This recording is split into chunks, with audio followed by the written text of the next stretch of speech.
semacam ini yang menutup struktur ini ternyata lapisan budaya. Artinya lapisan budaya itu adalah struktur tanah yang mengandung banyak sekali fragmen tembikar, fragmen pecahan keramik Tiongkok, dan nah ini adalah batu bata kuno ya yang sangat lebar, dan ini kemungkinan masih banyak yang terpendam di dalam tanah. Guys, jangan lupa like, subscribe, dan komen ya kan.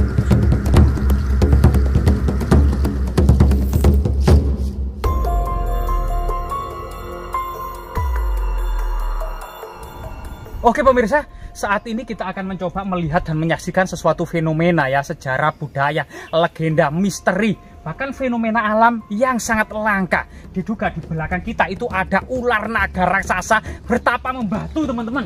Coba kita lihat, teman-teman. Apakah benar ya di sana itu ada ular naga raksasa membatu? Namun di sini banyak pohon buah naga. Nah ini, buah naganya cukup banyak ini, teman-teman. Nah, jadi ternyata ketika digali tanah ini ya, penuh dengan struktur tembok bata kuno. Diduga ini merupakan struktur istana pada masa lalu. Coba kita lihat ya teman-teman. Jadi rahayu. Nah, di sini ini ada semacam struktur istana yang terpendam tanah. Nah ini. Jadi jika kita lihat struktur tembok batu bata kuno ini ya, ini ternyata asli. Jadi pada masa kuno ya, ini ada semacam tembok yang sangat besar dan sangat tebal tanpa space, semuanya tertata sedemikian rupa dengan kemudian batu bata, antara batu bata yang satu dengan batu bata yang lain tanpa perekat atau ada perekat misterius. Jika kita mendapati sebuah pertanyaan, bagaimana kemudian batu bata yang satu dengan batu bata yang lain ini direkatkan? Yang pertama, kajian dari para arkeolog maupun para sejarawan gitu ya, bagaimana kemudian tembok istana kerajaan Majapahit tanpa semen bisa merekat kuat ratusan tahun masih berdiri kokoh. Ternyata ada 3 teori. Yang pertama sistem kosot, yaitu antara batu bata yang satu dengan batu bata yang lain misalnya ya, itu kemudian dengan bantuan air itu dikosot. Nah ini kemudian keluar semacam serbu ya, serbu atau seperti ini kemudian menjadi perekat. Nah kalau sudah kemudian keluar menjadi perekat seperti ini dan dibiarkan, dan itu cukup banyak kemudian yang digosok-gosok gitu ya. Kalau sebuah struktur istana yang sangat megah misalnya 6 hektar, coba bayangkan penggosokannya itu juga luar biasa sekali, membutuhkan banyak orang.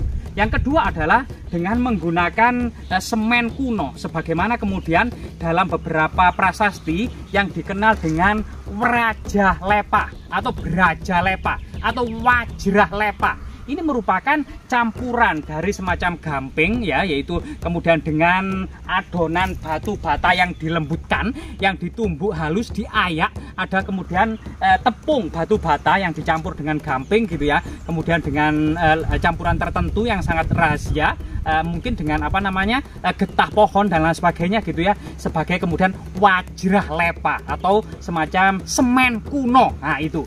Dan yang ketiga ya, dan yang ketiga itu adalah dengan menggunakan beras ketan. Jadi beras ketan itu yang kemudian menjadi bubur, semacam menjadi lem gitu ya, untuk merekatkan batu bata yang satu dengan batu bata yang lain. Kalau kemudian menggunakan beras ketan sih wajar, karena memang Jawa ini adalah bumi penghasil beras terbesar di dunia pada waktu itu, termasuk diduga beras ketan gitu ya, untuk kepentingan pejabat tinggi kerajaan atau kepentingan istana atau kepentingan pusat gitu ya. Beras ketan yang diambil dari desa-desa sangat cukup untuk menjadi kemudian perekat antara batu bata yang satu dengan batu bata yang lain dalam menggarap kota, benteng maupun istana kerajaan Majapahit. Dan yang sebenarnya yang tersisipkan adalah sebuah legenda mengatakan bahwasanya perekatnya juga telur. Nah, telur apa? Ini lebih mahal lagi kalau telur ya. Ini ada bisa jadi kemudian telur ini menjadi campuran dari Wajrah Lepa. Jadi kemudian tadi itu gamping bercampur kemudian bubuk dari batu bata yang dilembutkan dicampur telur. Nah, ini biasanya seperti itu. Kita bisa lihat seperti film Al-Fatih gitu ya, dalam membangun benteng Rumeli Hisari atau kemudian Anadolu Hisari. Itu kemudian membuat lolo yang terlihat itu ada semacam pasir gitu ya, kemudian gamping dicampur dengan telur juga terlihat itu dalam pembangunan itu. Artinya penggunaan telur dalam sebuah konstruksi semen pada masa lalu secara umum ada di seluruh dunia. Nah ini adalah batu bata kuno ya, yang sangat lebar, dan ini kemungkinan masih banyak yang terpendam di dalam tanah. Jika kita mengarah ke sana ya, ini selain kemudian tembok batu bata kuno itu ya, yang kemudian ternyata semacam ini adalah pojokannya. Dan ini juga ada batu-batu candi ya, ada semacam pinggiran-pinggiran batu candi, balok batu candi. Ini kan pinggiran-pinggiran ya, yang diduga bisa jadi kemudian di area ini itu ada semacam tempat bangunan suci atau candi yang ada di lereng Gunung Penanggungan ini ya. Kemungkinan masa-masa akhir Majapahit. Dalam prasasti peta itu memang memuat informasi tentang 2 bangunan suci, generasi Girindrawardhana Dhyarana Wijaya, generasi Girindrawardhana ya Dia Suraprabawa, dan anaknya yaitu Girindrawardhana Dia Wijaya Kusuma, yang kemudian dalam prasasti peta itu dijelaskan tempat pendarmaan dari raja tersebut yang dikenal dengan Mahawisesalaya dan Mahalaya Bawana. Ada 2 ya. Nah ini tembok batu batanya sangat terlihat sekali gitu ya. Jadi seperti ini tembok batu batanya itu. Ada yang batu batanya itu berbaris ke sana, ada yang berbaris ke sini, letak-letaknya ya gitu ya. Dan ini sangat kokoh, dan ini ada semacam pojokan gitu ya, percobaan sampai pojokan sampai di sana. Jadi termasuk kemudian batu bata kuno ini ya. Jadi lokasi ini sebenarnya berada di Kuto Girang. Jadi nama Kuto itu istana, sebagaimana pemberitaan negara Kertagama dalam kitabnya ya, Empu Prapanca menulis kutanya. Jadi kutanya itu istananya. Kutanya Batabang. Jadi Batabang itu adalah batu bata merah. Umider berarti keliling istana. Makandel berarti tebal sekali. Aruhur berarti sangat tinggi. Jadi Empu Prapanca mengidentifikasi kutanya Batabang, Umider, Makandel, Aruhur. Ini artinya tembok-tembok istana kerajaan Majapahit itu pada waktu itu adalah terbuat dari batu bata merah, tinggi, tebal, mengitari pura gitu ya. Yang dalam catatan Tiongkok misalnya dalam kitab Yin Yesen Lang tahun 1433 ini dikatakan bahwasanya tembok-tembok istana kerajaan Majapahit ini terbuat dari batu bata yang sangat tinggi, setinggi 3 cang. Nah ini salah satu ukuran pada masa waktu itu ya di Tiongkok gitu ya. Dan diduga memang ini salah satu kuta. Jadi kalau kemudian bicara Kuto Girang yang ada di lereng Gunung Penanggungan, yang saat ini secara administrasi berada di Kecamatan Ngoro, Kabupaten Mojokerto, Jawa Timur, ini bagaimana hubungannya dengan kota Trowulan gitu ya. Ini juga menimbulkan banyak kebingungan dari para ahli.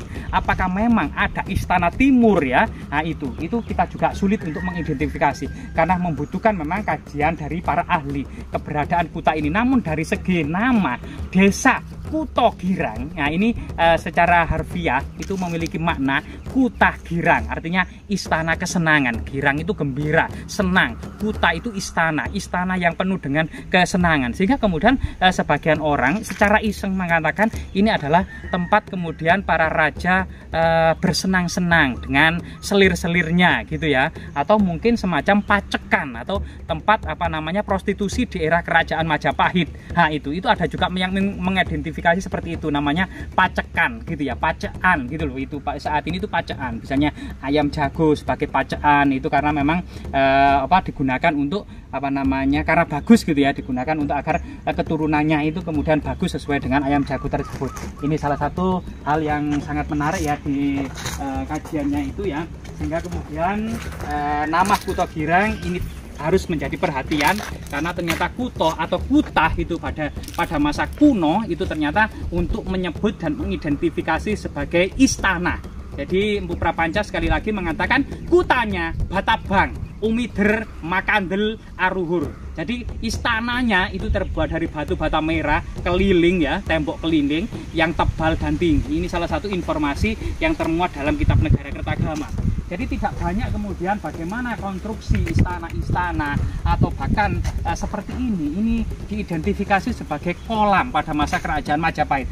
Bisa jadi memang pada masa lalu istana dan tempat pemandian umum atau waterbag yang besar gitu ya, itu merupakan sesuatu yang lumrah yang ada di tengah-tengah masyarakat. Jadi masyarakat beda dengan masyarakat saat ini yang cenderung memiliki kamar mandi itu secara pribadi di rumah-rumah atau di kamar-kamar itu selalu ada kamar mandi. Berbeda dengan masyarakat yang masa lalu memiliki kamar mandi yang besar, satu di tengah-tengah desa, satu besar di istana, misalnya Candi Tikus itulah adalah kamar mandi atau petirtaan yang besar itu di tengah-tengah istana. Di situ banyak orang kemudian mandi di situ dari kalangan istana.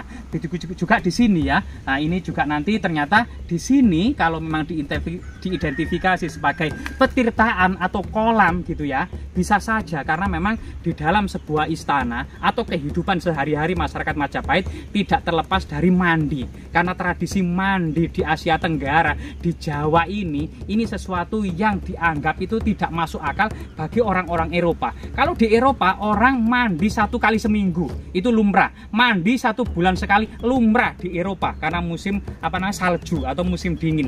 Tapi kalau di Nusantara mandi 3 kali, mandi 2 kali sehari itu malah lumrah. Nah, ini sesuatu yang berbeda dari segi dari segi tradisi dan budaya ya. Jadi kemudian memang saat ini masih misteri apakah ini bangunan istana, bangunan kolam atau bangunan petirtaan gitu ya. Karena memang berada di kontur bawah tanah atau mungkin semacam istana yang terpendam. Namun yang menutup sebenarnya, yang menutup struktur ini, jika kita lihat gitu ya, itu ternyata semacam ini. Yang menutup struktur ini ternyata lapisan budaya. Artinya lapisan budaya itu adalah struktur tanah yang mengandung banyak sekali fragmen tembikar, fragmen pecahan keramik Tiongkok, dan fragmen batu bata. Jadi ini yang menutup. Sehingga kemudian diduga tembok ini dahulunya ada di permukaan gitu ya. Sehingga kemudian bagian teratas ini adalah bagian semacam bagian budaya, bagian yang merupakan fragmen-fragmen budaya yang ada di atasnya. Sehingga kemudian disinilah kemudian makna dan bagaimana kemudian pola kesejarahnya dari situs Kutha Girang.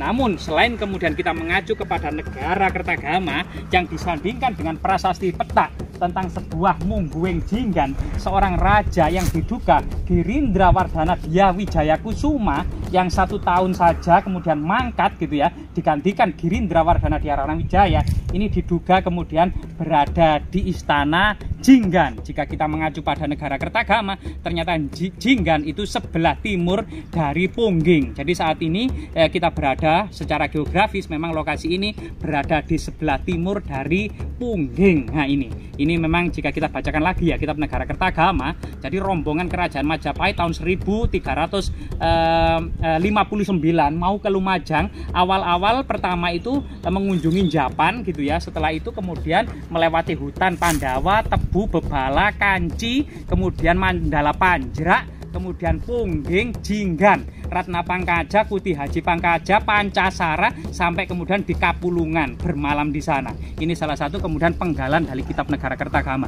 Semoga kemudian situs ini gitu ya, karena kita tidak hanya memberikan wacana saja, karena memang sebenarnya butuh para ahli untuk menyibak pola-pola kesejarahannya dan sejatinya bentuk seperti apa yang perlu diekskavasi secara integral dan komprehensif, kemudian nilai kesejarahannya pada waktu itu seperti apa.